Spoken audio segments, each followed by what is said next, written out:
it hurt me that you went to CSK. I'm a Mumbai Indians fan. Like, it actually hurt us to see you go to our biggest rivals, firstly. And secondly, we knew what we were losing when we were losing you. You know, like every Mumbai Indians fan will say that. Like, there was a lot of dependability associated with you. Like, if you were coming out to bat, we knew that the game is at least safe while you're there. Uh, did you feel bad leaving Mumbai Indians? Yeah, of course. Played 8 years for them. And I've started my IPL career with Mumbai. It was a great journey. We have won 3 IPLs, 2 Champions League. So we have had great times. And going to CSK was, I would say, even more special. That's painful. I understand what you're saying, but that's painful. Both you and Bhaji went together, I think. Yeah. It was so weird for us to see that. And going there and winning a title in the first year was, it was like great. I'm very honest. So I don't like hearing that. It's painful, but I'm happy for you, but it's still painful. What does it feel like when you wear a new jersey? You know, in IPL, because I'm sure some of your heart and emotion is connected to your old franchise, which is what a lot of fans don't like about IPL. You know, that why should the reshuffle happen? There should be a new system. Yes. We want to see our boys playing for our clubs. But I don't know how you guys look at that. No, I mean, it was very weird. And moreover, my first game for CSK was against MI. Wow. At Wankhede. So it was like the previous day, not the game day, but the previous day, it was very weird to sit in another dressing room, go down, put on yellow pads instead of blue. And MI was practicing just 2 wickets away from me. So it was like the whole flashback going in my head. That's what we used to do every day in and day out. And from then on, I got used to being in CSK. Yeah, even we got used to seeing you in CSK. But do players discuss this amongst each other? That why is the reshuffle happening?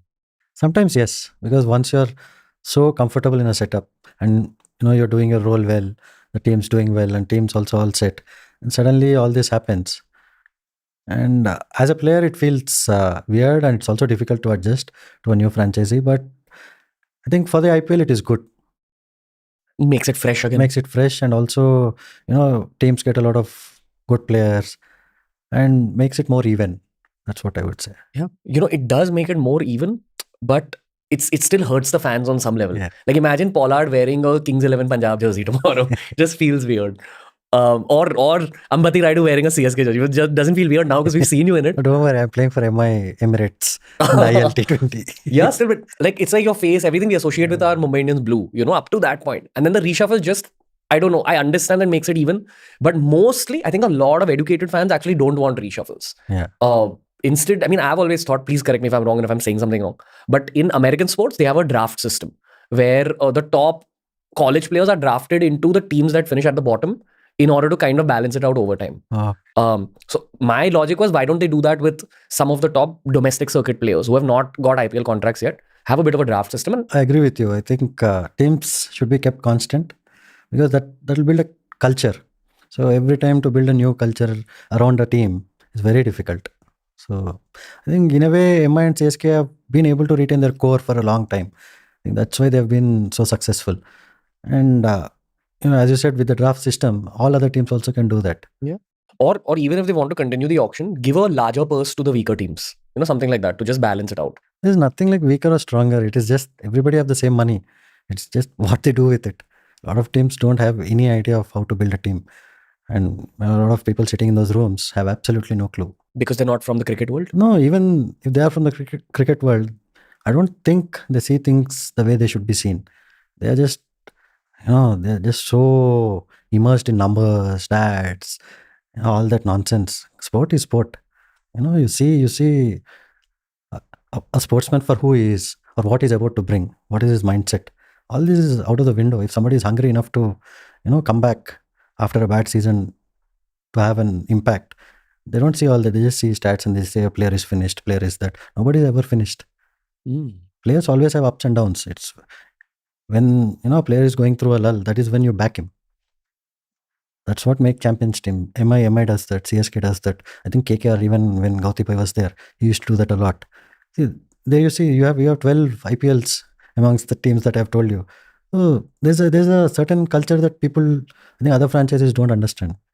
That's what you think goes wrong for the franchises that constantly do badly? Yeah, of course. They keep changing players, like, I don't know, just keep throwing players out, bring new players in. It somehow totally unsettles the system. I think everyone knows which franchises these are. that we're talking. You There's can't no take the name. secret. There You are can't many. take. We're talking about Punjab Kings, Delhi Capitals, and that's it. These two teams. No, there are many more. There are many. There are more Yeah, there are more. that don't do well consistently. Yeah. That have not made it to the semis in a while. Yeah. Okay, but anyway, your logic of what you're saying is that the people who are deciding the team structure are deciding it a lot based on data, when there is a role of non-tangibles in sport as well. Yeah, huge role of non-tangibles. What are the non-tangibles in cricket? Non-tangibles are your, main thing is how clear you are, how relaxed you are.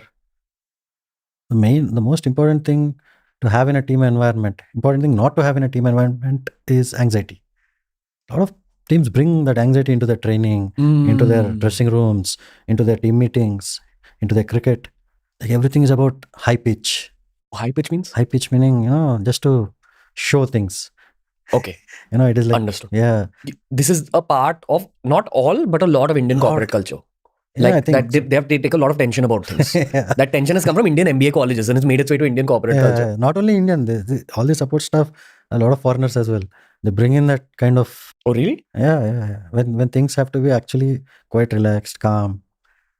So people don't understand that as a player, he is already under tremendous pressure to perform. To give more anxiety to him or into his head. So he's less clearer there. Is there like a dark side of the IPL in terms of, are some team owners quite mean to the players? Because this is like, sometimes you hear this on Reddit gossip and all that. That team owners. I've been with the best two franchises in Indian cricket, MI and CSK. Both the owners are brilliant.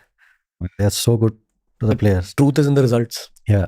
So as you said, even I've heard gossips, but I've not been in those sites, so I don't really know. You're saying a successful cricket team, there's too many factors, but mostly people focus on data, sometimes bring their own tension into the locker room. And then because of that data and the tension ka element, sometimes the team structure is also decided in a wrong way. Yeah, they're just, they have preconceived notions of how a team should be or what will happen. They keep predicting what's going to happen in a game. They keep predicting that this bowler is going to get this guy out. That's all nonsense. I mean, what if as a batsman I decide to play a different shot to that ball? Is it in a data? No. These guys have no idea. They just keep trying to predict things before. And sport is not such. You have to be there. You have to use your resources well as a management. Whatever you have in your locker, you need to use them efficiently. That is all you can do. And go out there and compete. Yeah. I want to actually ask you about this role of data in cricket. I feel there's always a role of data in industries, but you have to do a balance between data and intuition. Like there's an emotional, intuitive side also in any industry. You can't fully rely on data and then predict what to do next. Am I right in cricket terms also? But see, I'll give you the talent, but it is how you tap into it. See, that is where Dhoni bhai, being such a great leader, he brings out the best in everybody. Like even Flem. See, they have that culture of bringing out the best potential. Bring out the best potential of each and every player. Oh, you tell me which other franchisee does that apart from MI? I don't think any other franchisee does that. Maybe now Gujarat Titans.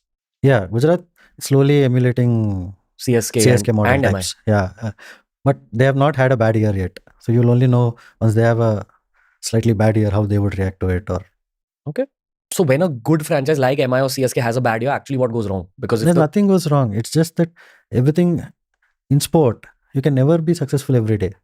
But how you treat your dressing room atmosphere, how you keep it at a certain level, where even if you're winning or not, it has to be kept constant.